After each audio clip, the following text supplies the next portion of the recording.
I was raised Jewish. In Hebrew school, the rabbi would read from the book of the prophets about the promised Messiah who would bring peace and save his people.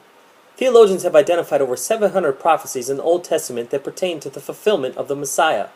Could Jesus of Nazareth actually been this Messiah? Jesus is perhaps the most discussed, debated, and dissected historical figure of all time.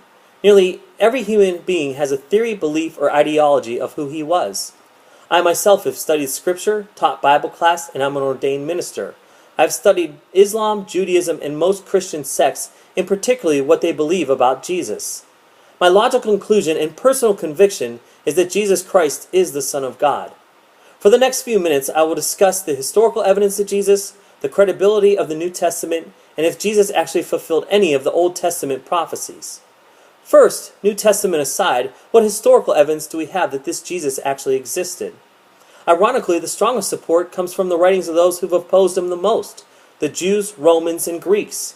Josephus, a first-century Jewish historian, makes two references of Jesus in his 20-volume historiographical work entitled Antiquities of the Jews. Josephus writes that, "Now there was about this time Jesus, a wise man, if it be lawful to call him a man, for he was a doer of wonderful works." He goes on to write that Pilate Pontius went on to condemn Jesus to the cross. Other historical references that make mention of Jesus include the Annals of Tacitus, a Roman historian, a letter by Pliny the Younger, a writing by a Greek satirist named Lucian of Samosata, and the Babylonian Talmud. Yet even if Jesus did exist, how do we know the New Testament is reliable and accurate? Luke was a physician by trade and considered a thorough investigator when it came to his documentation in the book of Luke and Acts. Tradition says that Luke retraced Jesus' ministry and interviewed eyewitnesses to his life, teachings, and miracles. Also, there are over 5,586 Greek manuscripts of the New Testament in existence. The first known copy is less than 100 years from the original documents.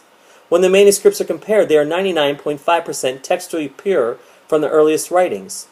These are just a few examples that support the validity of the New Testament. Finally, Jesus has been described as a prophet, a great teacher, and even a maniac. What case can be made that he was anything more? As I mentioned earlier, the Old Testament contains over 700 distinct attributes of the Messiah.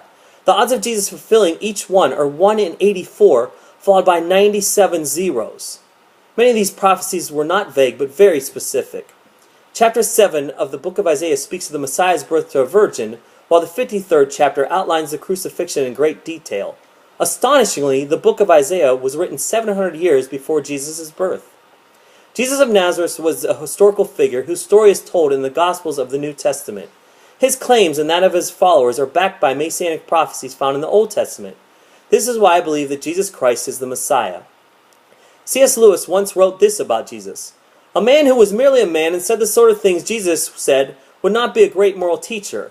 He would either be a lunatic on the level of the man who says he's a poached egg, or else he would be the devil of hell.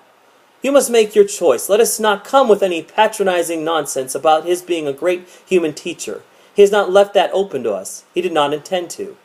Man, myth, maniac, or Messiah, you must make your own decision. I've made mine."